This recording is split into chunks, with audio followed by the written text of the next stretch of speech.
Сайн уу, Canon Channel байна. За та нартай өнөөдөр Squid Game киноны гол дүрийн жүжигчин Lee Jung-jae-гийн талаар ярьж өгөхөөр бэлтгэлээ. За зөндөө олон суугууд бол Squid Game-ийн талаар бас ярьсан байсан. За та нар маань ч гэсэндээ аль хэзээ Squid Game-ээ ер нь 3 дугаар бүлгийг үзээд дуусгасан байхаа. Маш харамсалтай төгссөн л дөө.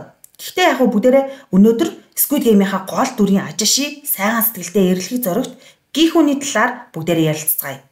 За түүний жинхэнэ нэр нь Lee Jung-jae юм байна. Тэрээр 1972 оны 12 сарын 15-нд Сөүл хотод төрж өссөн юм байна. За тэрээр ганцхан жүжигчин бол биш юм байна. Найруулагч, продюсер, бас бизнесмен юм байна. Замналтай бага насны амьдралын тухай түүх нь олон хүнд маш их урам зориг өгд юм байна. Тэрээр ер нь бол тийм дундаж орлоготой гэр бүл төсөж торинсон. Гэхдээ хэдийгээр одоо гэр бүл нь тийм баян чинэлэг биш байсан ч гэсэндээ одоо эцэг гэхийн түүнийг маш сайн боловсрал эзэмшүүлжтэй маш хичээж өсгсөн. Тэгээд ерөнхийдөө бол эцэг нь хамгийн их нөлөөлсөн гэж үздэг. За түүний ах нь бол аутизмын өвчтөй байсан юм байна. Ийм ч учраас одоо гэр бүл нь санхүүгийн дарамт ихтэй, ахын төлбөр бас асаргаанд нь ер нь бол хамаг мөнгөө ингээд зарцуулдаг, бас анхаарлаа их хандуулдаг байсан юм байна л да. Тэгсэн ч гэсэндээ сурагч байхдаа Lee Jung-jae жүжигчин маань зан ааш нь маш тайван, чимээгүй, бусадтай маш тийм хүндэтгэж харцдаг тийм хүү байсан юм байна. Тэрээр багаасаа ер нь урлагт маш их хайртай хүүхэд байсан. Бас тийм дизайны чиглэлд их сонирхолтой байсан гинэ. Тийм ч учраас Lee Jung-jae маань дунд сургуулаа төгсөөд Донгук их сургуулийн кино урлагийн тэхэмд элсэн орсон юм байна. Үүний зэрэгцээгээр бас дотоод одоо тийм интерьер дизайны чиглэлээр суралцж байсан байна. За тэгвэл Lee Jung-jae маань яаж явж байгаа тийм алтартай жүжигчин болчихвоо те. Түүний одоо урлагийн замналын талаар бүгдээрээ ярилцгаая. Тэрээр одоо хичээлийнхаа чөлөө цагаар 1990-ад оны ихээр Сөүлийн нэгэн кафед зөөгч хийж байхдаа нэгэн загварын агентлагийн нүдэнд одоо юу гэмдэ түүнийг олж ингэж анх харсан юм байна л да. Тэр даруй одоо тэр загварын агентлагаас нь түүнд модель болох санал тавьсан юм байна. Ингээд түүний загварын ертөнцид одоо хөл тавьсан гэж хэлж болно. Одоо тэрээр бас ингээд загварын ертөнцид хөл тавиад удаагүй ч гэсэндээ маш хурдан танигдчих чадсан юм байна л да. Аргагүй шүү дээ. Одоо тэрээр бол маш тийм өндөр, сайхан бие хаатай, царайлаг тийм дүр төрхтэй байсан. Тэгээ түүний одоо ингээд дүр төрх нь тайзан дээр ч гэсэндээ, сурталчилгаан дээр ч гэсэндээ маш гоё тохиордог байсан юм байна л да. Залууд бол манайх бүр үнэхээр царайлаг байсан байлээ. За та нар одоо яг энэ 20 эдтэй эд залуухан те яг халуухан дээрээ байгаа зургнуудыг нь бол харж байна. Тэгээ үнэхээр царайлаг байсан юм билээ.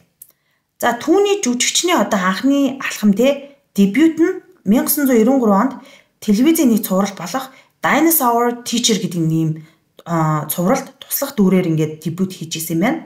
За нэг удалгүй 94 онд алтарт одоо Feelings болон 9 цаг цувралд тоглосноор түүнд бол бүр асар их нэр хүнд авчирсан гэж хэлдэг. За ялангуяа одоо бидний сайн мэдхтэй 9 цаг гээд 1995 онд гарсан тухайн үеийн бүр хамгийн өндөр рейтингтэй тийм цуврал болж исэн л доо. Энэ цуврал нь бол түүнийг од болгосон гэж хэлж болно. За 9 цаг зурвал бол манад ч гэсэндээ 1990 онд үнэхээр шуугуулж исэн шүү дээ. Мэдих нэг нь бол мэдж байгаа хаа. За тэгвэл бүгдээрээ одоо яаж Squid Game кино тоглохоор болчихвоо те. Энэ кинонд одоо тоглох болсон түүхийн талаар бүгдээрээ ярилцгаая. За Lee Jung-jae жүжигчин маань энэ цувралд хэрхэн тоглохоор болсон те. Дүрийн сонгон шалгаруулалт те дүрийнхаа төлөө хэрхэн бэлтгэсэн тухай одоо background story гэж ярьдаг шүү дээ. Энэ түүхийг бүгдээр ярилцгаая. За Lee Jung-jae жүжигчин маань анх Squid Game-ийн зохиолч болох найруулагч Hwang Dong-hyukтэй урд нь юусоо хамтарч ажиллаж байгаагүй юм байна. За гэхдээ энэ Hwang Dong-hyuk жүжигчин бол анхнаасаа л ер нь энэ кинонда Lee Jung-jae бол гол дүрдэн тоглуулахыг хүсэж исэн. Гэхдээ анх санал тавихад нь бол Lee Jung-jae жүжигчин маань татгалзаж исэн юм байна. За яагаад гэх юм бол Lee Jung-jae жүжигчин маань ихэвчлэн баян тэ хүчрхэг тийм джентльмен дүр тоглолдог байсан өмнө нь. Харин гихүүн маань одоо ямар хүн блэ та бүхэн сайн мэднэ штэ. Ядуу одоо ингээд мөрөөдө тоглоомд донцсон, ажилгүй ер нь зовлон үдсэн тийм үү шүү дээ. Тийм болохоор энэ дүрүүд нь бол ингээд зөрчилж ийсэн юм байна л да. За тэгээд энэ Squid Game-ийн дүр бол түүний өмнөх дүрүүдээс бүр 360 градус тийм эргэсэн дүр байсан. Тэгээд Lee Jung-jae гэхдээ дараа нь ингээд зохиолыг нь уншаад шууд энэ дүр тоглохыг бол хүлээн зөвшөөрсөн юм байна. Яагаад тэгэхээр одоо би яг энэ зохиолыг уншиж байхдаа миний бол маш их сэтгэл хөдлсөн. Тэгээд тийм сэтгэл хөдлөл мэдрэгдсэн гэж нэг ярилцлаган дээр бол хэлсэн байдаг. За зарим шүүмжлэгч нар түүнийг cool guy те gentleman ер нь иймэрхүү төрлийн нэгэн ижил одоо дүрийг л гаргаж чаддаг штэ гэж шүүмжилсэн байгаа. Тэгвэл Squid Game-ийн одоо дүр маань Lee Jung-jae жүжигчнийг маань тис өөрөөр ингээ эвдэж чадсан юм дүр болсон байгаа. Тэрээр бол хэлэхдээ миний өмнө хизээж бүтээж байгаагүй те бодит амьдралыг ингээ туулсан цөхрөл донд одоо итгэлээ ингээ хадгалж буй хүний дүр юм аа. Гих хүний дүр гэж ярьсан байгаа юм. За тэрээр бас дүрийнхээ одоо ингээд ард талыг ингээ судалгаа хийж бодит амьдрал дээр ер нь үр ширэнд орсон, мөрөөдө тоглоомонд донцсон хүмүүсийн зан төлөв те харилцааны хэм маягийг ер нь маш их сайн ажиглаж судалсан байгаа юм. Мөн тухайн дүрийн одоо ингээ гаднаасаа штэ дотроосоо ч юм хоосон мэд боловч амьд үлдэхийн төлөө ямар их хүчин чармаалт гаргаж байгаа те энэ бүх зүйлийг нь болохоор сэтгэл зүйн одоо ингээд дээшээ доошоо энэ хөдөлгөөнийг нь бол өөртөө ингээд шингээгээд энэ дүрийг бол 100% ингэж гаргах гэж маш их хичээсэн гэж тэрээр хэлсэн байлээ. За гихүүн гэдэг хүн бол те цөхрөл хүнлэг чанарын хооронд одоо ингээд тэмцэлдэж байгаа тийм хүний дүрээ. Тэгээ түүний ингээд дүрийг гаргах нь бол миний сэтгэл зүйн хувьд бол хамгийн хүнд сорилт байсан гэж жүжигчин маань хэлсэн байдаг. За Lee Jung-jae жүжигчин маань энэ цувралд зориулаад бүр 4-6 кг нэмсэн юм байна. За бүр харагдах байдлаасаа ч гэсэндээ тийм туйлдсан, тийм ядруу ингээд харагдаж одоо өөрийгөө бүр өөрчилсөн гэж байгаа юм. За амьдрал дээр бол энэ жүжигчин маань бүр ямар ганган хийдэж жүжигчин билээ. Дандаа ингээд костюм бичээ хүмүүсдэг те үсээ ингээд гэлцсэн байдаг тийм жүжигчин байдаг шүү дээ. За тэгээд мөн одоо тоглоом бүр дээр те ямар хөдөлгөөн хийх үү, ямар хурдтай ингэж хөдөлөх үү те стрессэн үед хэрхэн одоо биеийн хилэмжээ өөрчлөх үү зэрэг дээр бол үнэхээр их ажилласан гэж ярьснууд дээр хэлжсэн. За Lee Jung-jae бол жүжигчин маань анхандаа бас энэ зурвал ийм хэмжээний амжилтанд хүрнэ гэж өөрөө бүр төсөөлөөгүй байсан гинэ. Зүгээр л одоо ингээ сайн зохиол те хүн чанарыг ингээ харуулсан ийм кино би ийм сайн кино тоглож ийн гэж бодсон байгаа юм. Тэгсэн чинь бүр Squid Game цуврал маань Netflix-ийн бүр хамгийн их үзэлттэй цуврал болж чадсан. Мөн 94 онд номер 1-т орсон байна. Бас нэгэн хөгжилтэй бас фактууд юу вэ гэхээр тэрээр нэгдүгээр бүлэг дээр улаан өстэй болдог шүү дээ. Тэгэд энэ улаан өстэй болохыг үнэхээр үзэн ядсан гинэ. Ерөөс амьдралдаа юм үсээ улаанаар будуулж байгаагүй. За тэгээ нэгдүгээр бүлгийн сүүлийн анги дээр бол гихүн үсээ улаан өнгөтэй болгохыг та бүхэн бас мэдэн шүү дээ. Тэгээ Lee Jung-jae хэлэхдээ би энэ үсний өмнөөс бол үнэхээр айжсан. Гэхдээ бас дүрээ хүндлээ те киногоо хүндлээд би үсээ улаанаар будуулсан гэж хэлсэн байт юм байна. За тэгээд Squid Game киноны маань зураг авалтын үеэр жүжигчид бол хоорондоо маш хөвгөлтэй байсан гинэ. Тэрээр хэлэхдээ хүмүүс одоо ингээ энэ цувралд бид нарыг маш тийм ингээ зовлонтой те ингээд өрнөдөг шүү дээ. Тэгсэн ч гэсэндээ бид бол зураг авалтын үеэр байнга инээжсэн инээдээ ер нь байрч чадахгүй тэгэл инээсээр л байсан маш хөвгөлтэй байсан гэж хэлсэн байгаа юм. За тэгээд сэтгүүлч түүнээс одоо хамгийн одоо хэцүү ингээд тоглоом нь аль тоглоом нь байсан гэж түүнээс асуухад тэрээр Oz таталт байсан гэж хэлсэн байна. За биеийн хүч шаарддаг те энэ тоглоомын зураг авалтын үеэр бол хамгийн их төлдөж ядарсан гэж хэлсэн байна. За сүүлчийн одоо анги байдаг штэ. Тэрэн дээр гихүн яг ингээ онгоцон суухын оронд яг 2 дугаар бүлэг дээр эхэлдэг штэ. Онгоцон суухын оронд одоо эргэж буцдаг нь болохоор Netflix-ийн хит хитэн продюсерийн хувьд маш их шокийн тийм үйл явдал байсан гинэ. Хизээч гих хүнийг ингээд буцаад ахиж ингээд тоглоомд орно гэж бодоагүй гэж байгаа байхгүй юу? Бас тийм болохоор одоо бид нарт ч гэсэн шок байсан шүү дээ. Энэ кино тэгэхээр бол үнэхээр ингээд үзэгчдийг ингээд шоконд оруулж чадсан гэдэг нь бол харагдаж байгаа шүү дээ. За тэгээд түүний хөрөнгө оруулалтын мэдүүлэгтэй бүгдээр танилццгаая. За Lee Jung-jae Солонгосын бүр хамгийн чинээлэг жүжигчдийн нэг юм байна. За 2025 оны байдлаар түүний нийт хөрөнгө оруулалт нь бол 20-с 25 сая $, буюу бүр 30-аас 35 тэрбум вон юм байна л да. За тэрээр Squid Game кинон тоглохдоо нэг ангиас л хэд 300-аас 400 мянган $, авсан гэж таамаглаж байгаа юм. Одоо энэ чинь Монгол мөнгөөр тооцоолохоор ойролцоогоор нэг ангид л 1.2 тэрбум төгрөгөөр бол тоглосон гэсэн үг байгаа байхгүй юу? Бас дэлхийн алдартай брэндүүд болох Gucci, Prada, Samsung зэрэг брэндүүдтэй гэрээтэй байдаг. Одоо нэг жилдээ л хэд реклам сурталчилгаанаас 1-ээс 2 сая $-ын ашиг олд юм байна. За тэгээ 2016 онд бас маш алдартай жүжигчин Jong Woo-сонтой хамт Artist Company нэртэй менежментийн агентлагийг хамтран байгуулсан юм байна. За энэ компани болохоор маш тийм олон жүжигчнийг шинээр гаргаж ирэх тийм ерөнхийдөө бол продакшны тийм ажил эрхэлдэг компани гэж хэлж болно. За тэрээр бол Сөүл хотын Чондомдон, Ханнамдон зэрэг тансаг дүүргүүдэд үл хөрөнгөттэй юм байна. За зарим их сурвалжийн мэдээлснээр бол түүний байр одоо нийт хөрөнгө нь нийлээд 10 тэрбум воноос ол давсан гэж мэдээлсэн юм байна.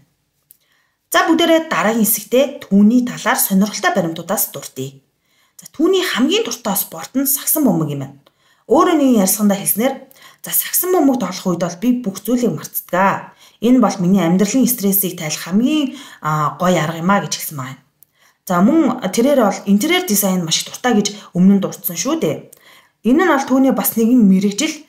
Тэгэд одоо ч гэсэндээ тэрээр бүр өөрийн орон сууцтай офисын өрөөгөө одоо өөрийнхөө энэ чадвараар бүр ингэ тогтжуулт юм байна. За гихүүн маань бас уран зурагтай барилга, архитектур бас сонирхт юм байна. За Солонгосын тийм орчин үеийн уран зургийн үзлэгнүүдээр бол тогтмол зочилдог гэж хэлсэн байна. За бас орчин үеийн тийм урлагийн бүтээл цуглуулах хоббитой гинэ. Түүний одоо хувийн урлагийн цуглуулганд бол дотоодын болон олон улсын маш олон тийм уран бүтээлчдийн бүтээлүүд байд юм байна. Бас тэрээр гэрэл зураг авахтай, архитектуртэй, байгалийн зургийг бол маш их сонирхт юм байна л да. За мөн ээж өнжөөж өчгчэн маань дарс нь маш их дуртай гинэ. Тэгээ тэрээр бол өндөр зэрэглэлийн тийм дарсны цуглуулгатай, тийм дарс хандлж ялгах чадвараараа маш алдартай жүжигч юм байна. За бас сонгодог кино те дээр үеийн тийм түүхэн кино үзэх маш их дуртай. Тэгээ энэ кинонуудаас болохоор өөрийн одоо дүрийн сэтгэл зүйтэй хөгжүүлэх бас юм санаа авт юм байна. За тэрээр чөлөө цагаараа бол юм гадаадаар аялах маш их дуртай. За ялангуяа Европын орнууд, Франц, Итали те Испанийн уран зураг, хоол, архитектуртанд бол маш ихээр татагддаг гэж хэлж ирсэн юм байна. За тэрээр бол жүжигчин Жон Уусонд бол 1999 онд City of the Rising Sun гэдэг кинонд хамт тоглосноос хойш хамгийн дотны найзууд болсон юм байна. За Жон Уусонд жүжигчин маань бол Солонгосын бас A-list одоо жүжигчдийн нэг шүү дээ. Тэгэхээр энэ хоёр жүжигчин маань маш сайн дотн найзууд гэсэн үг. За тэгээд энэ City of the Rising Sun гэдэг бол энэ үнэхээр галзуу кино, үнэхээр гоё кино байдаг. Хэрвээ та нар энэ киног үзээг бол заавал үзээрэй гэж зөвлөе. За эсвэл дараагийн дугаар дээр энэ киног ярьж өгч бас болно шүү. Тийм болохоор бүгдээрээ комент хэсэгт сэтгэлээ үлдээгээд өгөөрэй. За 2000 оны нэг романтик Il Mare гэдэг нэг кино байт юм л да. Энэ киноноос сэдвлээд та бүхний одоо айгүй сайн мэдэх нэг кино байгаа Hollywood-ийн The Lake House гэх киног хийсэн юм байна л да. За энэ кинон дээр болохоор Keanu Reeves болон Sandra Bullock нэр тоглолдог шүү дээ. За бараг бүх цаг үеийн хамгийн шилдэг тийм хайр дурлалын романтик кино гэж хэлж болно. За энэ кино маань энэ солонгос киноноос сэдвүүлж хийгдчихсэн юм байна шүү. Үнэхээр бас сонирхолтой юм аа. За манай жүжигчин маань бас скандалд өртөжсэн. Бас яг ийм цаацаага цаас бол биш ээ. За манай ах чинь бол 1990-ад онд бол эд бужигнуулж байсан. Тэгээд 2000 оноос бол алга болсон байхгүй юу? Тэд нь ямар учиртай байсан бэ гэхээр хит хитэн скандалд бол оролцоод нэр хүнд нь бол яг энэ үеэр бол нэлээд унтсан байсан. Ямар ч киноны санал ирэхгүй те реклам сурталчилгаанд ч гэсэндээ тоглох нь бол маш багассан байсан.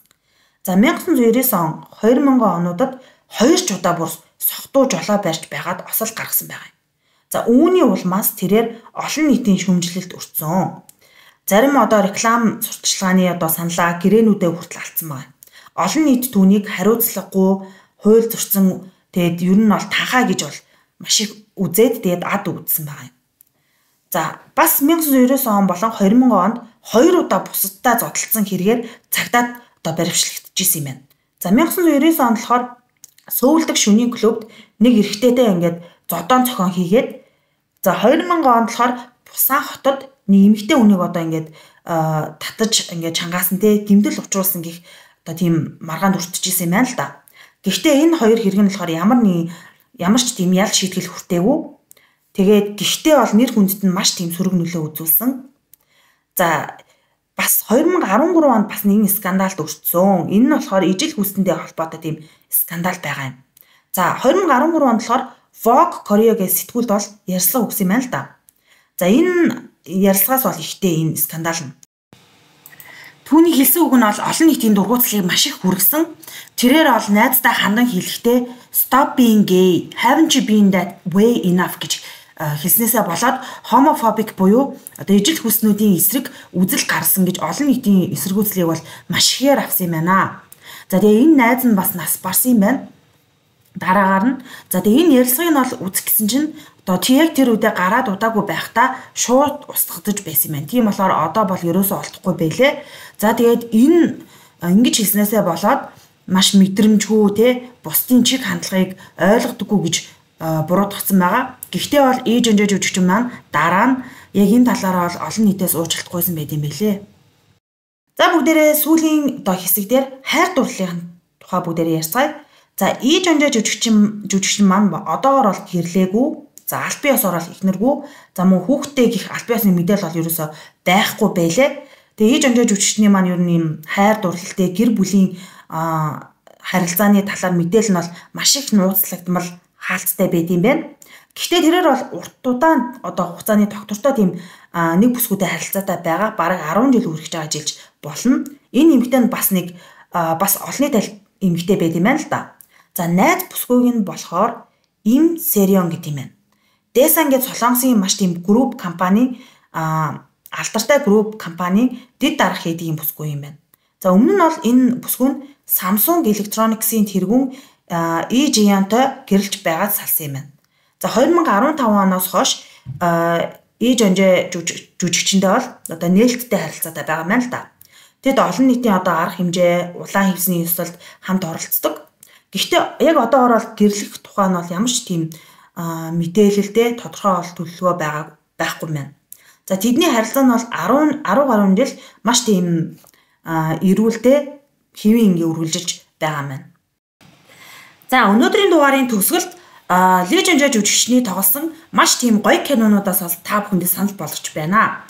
За би ер нь баг их киног нь үзсэн байлээ. Тэгээ бусад кинонууд нь ч гэсэндээ үнэхээр тийм үзүүштэй гоё кинонууд байдаг шүү. За тийм болохоор эдгээр кинонуудыг та бүхэн сонирхоод үзээрэй.